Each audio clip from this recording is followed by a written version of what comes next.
So I've been revisiting the Vivobarefoot Primus Trail recently, and I've actually changed my mind a little bit on it in regards to the fit. Some people say it's wide, some people say it's narrow, shallow, deep, and I'm here to clear up all that confusion and try and work out, is it the shoe for you? And is it the trail runner for you?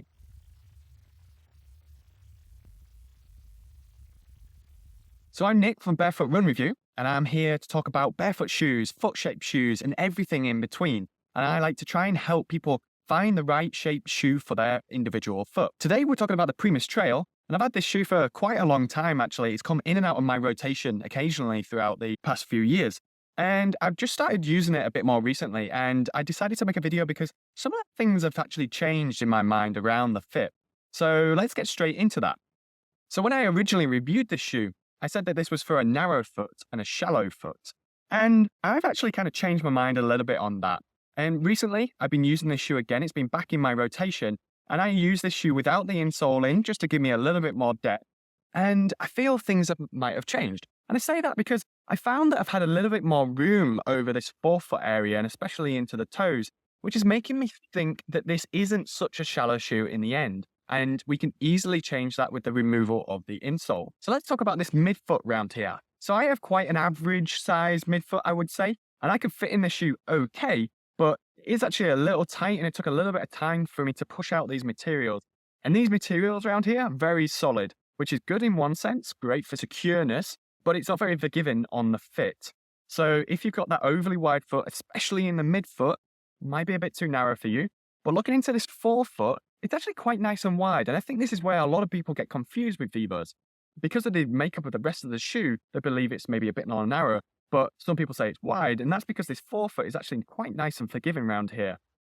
Looking up towards that toe box, the main issue here for many, many people is this tapering around this little toe area here. If you've got that wider splay, you splay your toes out quite a bit, you might have a problem in this area. But if you come around to this big toe area, it's actually quite forgiving. You've got a lot of space for the big toe to flex around. And it's all to do with this squared off shape that you see here. We actually see that quite a bit on the Vivo barefoot shoes. And because I do have splay on that side quite nicely, it works really, really well for me. Looking into the heel, this last bit, super flexible here. And I find it gives a really, really good heel lock actually, likely due to that flexibility. And the lacing, a little strange. I actually switched out the lacing. It comes with a drawstring originally, and I think that works okay, actually. If I actually stuck with it, it would have been all right. I switched out the laces for some thin laces that I could thread through. I don't think it makes too much of a difference. You'll find it okay either way. So back to the depth. So if you have got a shallow foot, I think it can work actually really well. Keep that insole in. It's possibly a 4mm insole, I would say, and it reduces that volume in the shoe quite nicely. And especially because this upper material, even into the tongue, is quite stiff, it keeps you locked in place really nicely. You don't slip around at all. If you have a slightly deeper foot, maybe a little bit more like me, take that insole out. You'll get a little more room. You'll definitely get a lot more room around this forefoot and the toe area, which is personally where I like the volume. But you will still get that solid lockdown, especially over this higher part up towards the ankle. And I think that's the major thing. It just is maybe a little loose around this forefoot. And I found when I was walking, that's okay. Running, sometimes it gets a bit sloppy. So okay, let's talk about the feel of this shoe. So this is definitely a minimal shoe, or a barefoot shoe, as some people will call them. But it's still got a nice amount of protection, especially underfoot. So if we look at this underside, the outsole here, we have these lugs, and these lugs are about 2.5mm deep. So not the deepest out there. But we also have another layer of rubber through there, which is about 3mm. So that's a 5.5mm stack height. If you have the insole in as well, just remember you've got another about 3 to 4mm in there. So that brings you up to 7 or 8mm. So this outsole is actually quite tough. Even though it's still quite flexible, you can see it bends in certain places very easily, but not everywhere. And that's one thing that some people actually don't like, especially because it bends specifically at this crease point in the forefoot, and that feels uncomfortable, and sometimes these areas creep into the foot. I found over time that actually softened out, and you don't really feel it too much, but it's something just to keep in mind, at least anyway. Because this outsole is pretty tough, you get some ground feel, but at the same time, it's protective, and you actually want that for a trail shoe anyway. So If you are going out there on more rocky, rugged terrain and you still want a bit of barefoot feel, this is maybe the shoe for you. And if we compare that to the Zero Shoes Mesa Trail, which is a trail shoe that I really love, it actually protects you a lot more. This Vivo does. It's something that's quite important if you are wanting a trail shoe for all conditions. So looking at the rest of the shoe, we got overlays coming all the way around in different areas here. Yes, we do have this mesh here. It's a little bit thicker. It's not super thin. It's not lightweight by any means.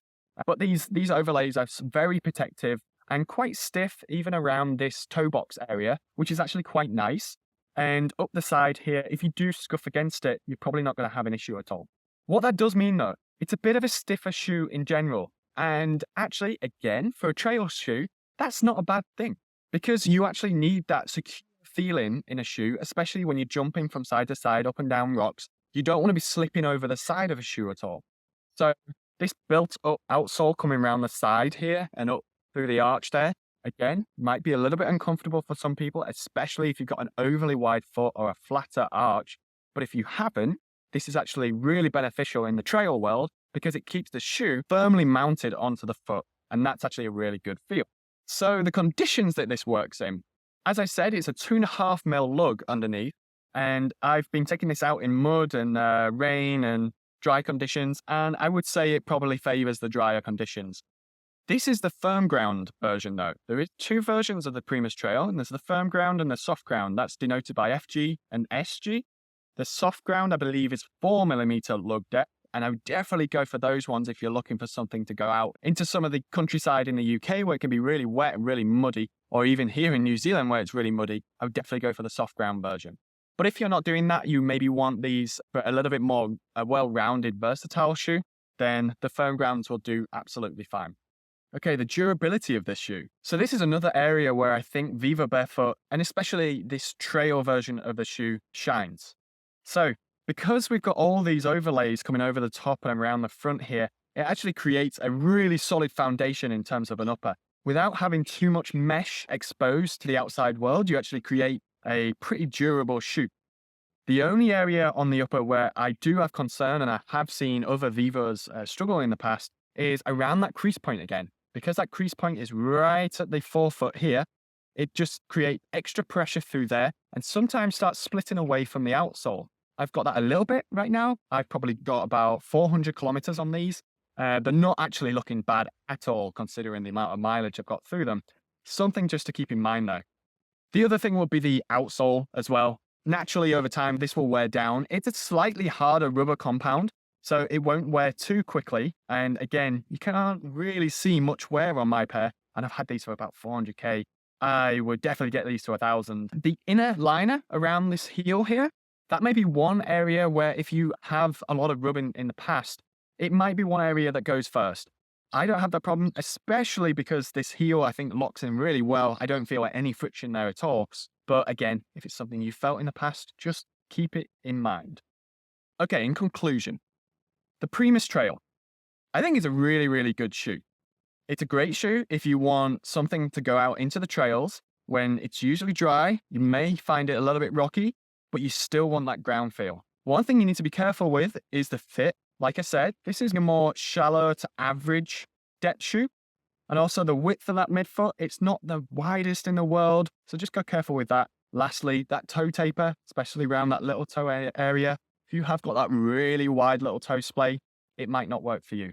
I know that sounds like a lot of things to look out for, but at the same time, maybe 70% of us out there, you will find a good fit. I should talk about the knit versions as well. So there is a knit version of the Primus Trail, and I've used those, and they are very heavy actually. I think there were 400 grams each, and you could feel that. That's way too heavy for me personally. I also found that the upper, because of the knit version, it was way too sloppy for me. So if you want a true trail runner, I'd say stick with this one. Stick with the normal trail version. Is it worth the price? It's tricky. Again, up to $175. It's quite an expensive shoe. But at the same time, like I said, the durability factor of it is actually looking pretty decent right now. So if you average that over the life of a trail shoe, then you might actually be more comparable to some others on the market. It's all down to you. If you find the fit perfect, then that's the thing that I would say to go for. So the fact that this has come in and out of my rotation every now and then shows that I still feel it's a good shoe. And if it fits you okay, I think you should try it.